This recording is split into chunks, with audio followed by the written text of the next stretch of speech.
مفتی منیب الرحمان کی سربراہی میں علماء وفد کی وزیر اعلیٰ سندھ سے ملاقات۔ نماز جمعہ کے لیے لاک ڈاؤن پابندیوں کی حمایت کا اعلان۔ سندھ میں نماز جمعہ کے اجتماعات پر آج بدستور پابندی۔ آج دوپہر 12 سے سپہر 3 تک لاک ڈاؤن مزید سخت ہوگا۔ مراد علی شاہ نے کہا شہری گھروں پر نماز ادا کریں۔ مساجد کے لیے SOP پر آج وزیر اعظم سے بات کریں گے۔ عمران خان بھی آج علماء سے ملاقات کریں گے۔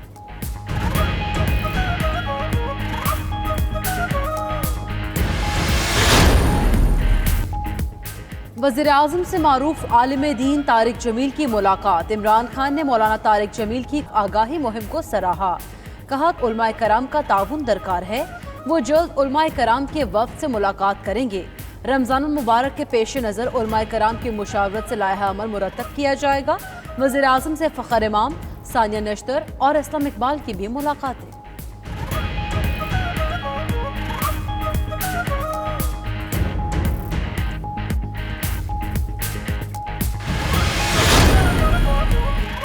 وزیر تعلیم سعید غنی اور ترجمان سندھ حکومت مرتضی وہاب کی زیر صدارت کراچی کی تاجر برادری کا اجلاس۔ سعید غنی نے کہا تاجروں کی مشکلات سے آگاہ ہے، کاروبار کھولنے کا فیصلہ ملتوی کرنے پر تاجروں کے مشکور ہیں۔ تاجر رہنماؤں نے کہا حکومت کاروباری مراکز چند گھنٹے کے لیے کھولنے کے SOP بنائے۔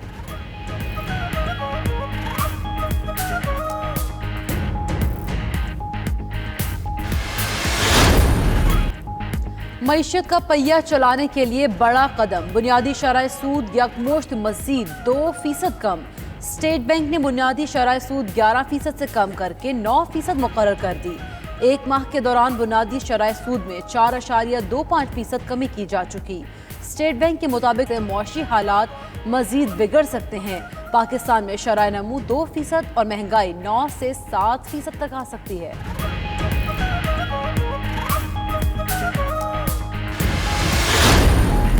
معیشت پر دباؤ، IMF سے پاکستان کو ریلیف پیکج ملنے کا امکان۔ آج عالمی مالیاتی ادارے کے ایگزیکٹو بورڈ اجلاس میں $1.40 کروڑ کے اضافی پیکج کی منظوری متوقع۔ پاکستان کے لیے قرض کی تیسری قسط کی منظوری بھی دی جائے گی۔ ادھر وزیر اعظم سے مشیر خزانہ کی ملاقات، IMF پیکج سے آگاہ کیا۔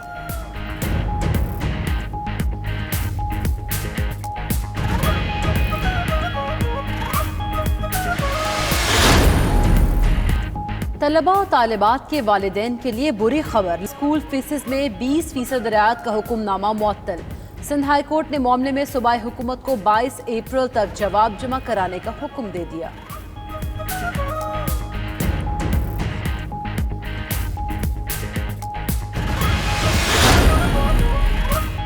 ذخیرہ اندوزوں کے گرد گھیرا تنگ کرنے کے لیے آرڈیننس تیار۔ ذرائع کے مطابق مجوزہ آرڈیننس منظوری کے لیے کابینہ ممبران کو ارسال کر دیا گیا۔ کابینہ سے منظوری کے بعد صدر کو دستخط کے لیے بھجوایا جائے گا۔ آرڈیننس کا اطلاق اسلام آباد کی حدود میں ہوگا۔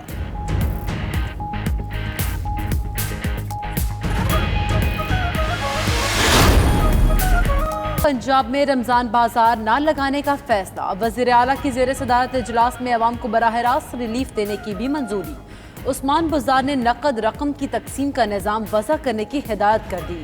ادھر وفاقی حکومت کا رمضان المبارک میں عوام کے لیے 2.5 ارب کا ریلیف پیکج۔ یوٹیلیٹی سٹورز پر 19 اشیاء پر سبسڈی دی جائے گی۔ نئے نرخوں کا اطلاق آج سے ہوگا۔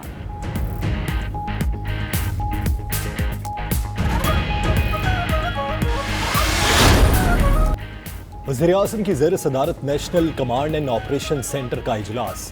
رمضان المبارک میں حکمت عملی پر غور۔ عمران خان نے کہا درست ڈیٹا پر توجہ دی جائے۔ چیئرمین NDMA نے بتایا حفاظتی سامان کی تیسری کھیپ آج صوبوں کو دی جائے گی۔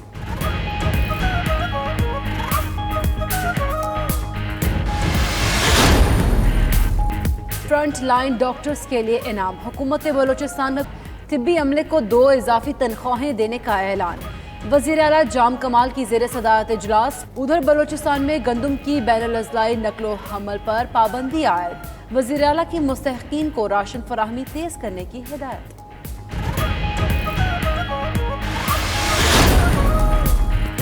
وزیر اعلیٰ خیبر پختونخوا کا مزدور طبقے کے لیے کچھ کاروبار آج کھولنے کا اعلان۔ محمود خان کہتے ہیں لوگوں کو بے روزگار کر کے گھروں میں نہیں بٹھا سکتے۔ 13 ارب کا پیکج دیا ہے۔ गरीब लोगों को पैसे मिलेंगे। उधर खैबर पख्तूनख्वा में 19 सनतों को तामीराती प्लान के तहत लॉकडाउन से मुस्तस्ना करार दे दिया गया।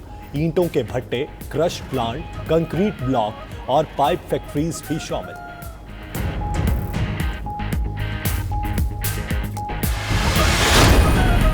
कौम के जज्बे को सलाम, तमाम पाकिस्तानियों और अफवाज पाकिस्तान को सलाम। सेनेटर फैसल जावेद का ट्वीट, कहते हैं वज़ीर आज़म रिलीफ फंड में 1 अरब 49 करोड़ रुपए जमा हो चुके। 92 न्यूज़ से गुफ्तगू करते हुए कहा, 92 न्यूज़ की टेलीथॉन कमाल थी, बहुत अच्छी फंड रेजिंग हुई। 92 न्यूज़ की टीम ने वर्ल्ड कप 92 वाली टीम की तरह बेहतरीन किरदार अदा किया।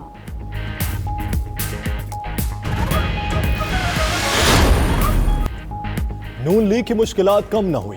नैब लाहौर ने अपोजिशन लीडर से वरासत में मिलने वाली जायदाद की तफसीलात तलब की। नैब लाहौर ने बैरून मुल्क असासों और बैंक अकाउंट्स की तफसीलात भी मांग ली। फैमिली को दिए और मिले तहाइफ के बारे में भी आगाह करने का कहा गया।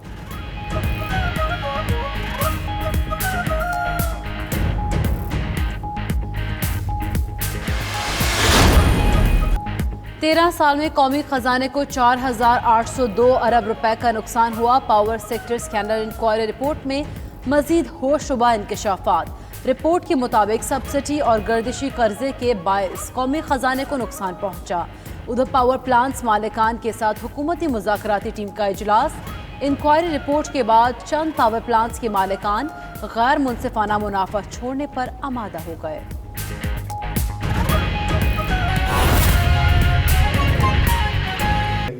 और ये ज़्यादा ज़रूरी इसलिए भी हो गया है कि मैंने पिछले कुछ दिनों के अंदर सुना है ज़िम्मेदार सियासी लीडर्स जो हैं उन्होंने भी कुछ ऐसी बातें की हैं कि कोई कोऑर्डिनेशन नहीं है, तो ये अल्फाज इस्तेमाल किए गए, कोई कोऑर्डिनेशन नहीं है। तो मैं आपको ज़रा सी तफसील में बताना चाहता हूँ कि कोऑर्डिनेशन कैसे की जा रही है। और जितने भी लोग पाकिस्तान में इमरजेंसी सिचुएशन के अंदर काम करते रहे हैं उन सब की मुश्तरका राय ये है कि आज तक पाकिस्तान की तारीख में कभी भी किसी इमरजेंसी हालात के अंदर इतनी ऑर्गेनाइज तरीके से, इतनी मुनज़्ज़म तरीके से आपस में कोऑर्डिनेशन नहीं की गई जितनी आज की जा रही है वफाक, तमाम सूबे, आज़ाद जम्मू एंड कश्मीर, गिलगित बल्तिस्तान सबके दरमियान। नेशनल कोऑर्डिनेशन कमेटी इस निज़ाम के ऊपर जो सबसे बड़ा फोरम है वो है, वज़ीर आज़म चेयर करते हैं। तमाम सूबाई वज़ीर आला और आज़ाद कश्मीर के वज़ीर आज़म जो हैं वो उसके अंदर शिरकत करते हैं और उसके अलावा कुछ वफाकी वज़रा भी होते हैं। मेरी गिनती के मुताबिक आज NCC का 9वां इजलास था, यानी कि जब से ये फोरम बना है तो पिछले 1 माह के अंदर लगभग 9 दफ़ा इसकी मुलाकात हो चुकी है। तो आप सोच सकते हैं कि ये कोई हफ्ते में कोई तकरीबन औसतन 2 दफ़ा मुलाकात होती है। मैं ये भी बार बार लोगों को याद दिलाता हूँ कि इस वक्त ये लोग जो शिरकत करते हैं, जो सूबाई वज़ीर आला हैं, आज़ाद जम्मू एंड कश्मीर के वज़ीर आज़म हैं, ये 4 मुख्तलिफ सियासी पार्टियों से ताल्लुक़ रखते हैं। गिलगित बल्तिस्तान और आज़ाद जम्मू एंड कश्मीर की इस वक्त हुकूमत मुस्लिम लीग नून की है। सिंध की हुकूमत इस वक्त पीपल्स पार्टी के पास है। बलूचिस्तान अवामी पार्टी से ताल्लुक़ रखते हैं बलूचिस्तान के वज़ीर आला, और पंजाब और खैबर पख्तूनख्वा और वफाक में तहरीक इंसाफ की हुकूमत है। तो ये तो जो ऊपर निज़ाम है उसको और मज़ीद स्ट्रेंथन करने के लिए, ताकि ये तो पॉलिसी साज फैसले करेंगे, उसके बाद उन फैसलों के ऊपर अमल दरामद करवाना और वो तब ग्राउंड से सारा काम करके वो रिसर्च जिसका भी कुछ का जिक्र कर रहे थे ज़फ़र मिर्ज़ा साहब, कुछ उसका हमाद अज़हर जिक्र करेंगे, कुछ इसका मोहित यूसुफ करेंगे, ये तमाम जो मुख्तलिफ उसके पहलू हैं उसकी कोऑर्डिनेशन करके, रिसर्च करके, आपस में मुशावरत करके NCC के सामने फैसले रखने की जिम्मेदारी नेशनल कमांड सेंटर के पास है।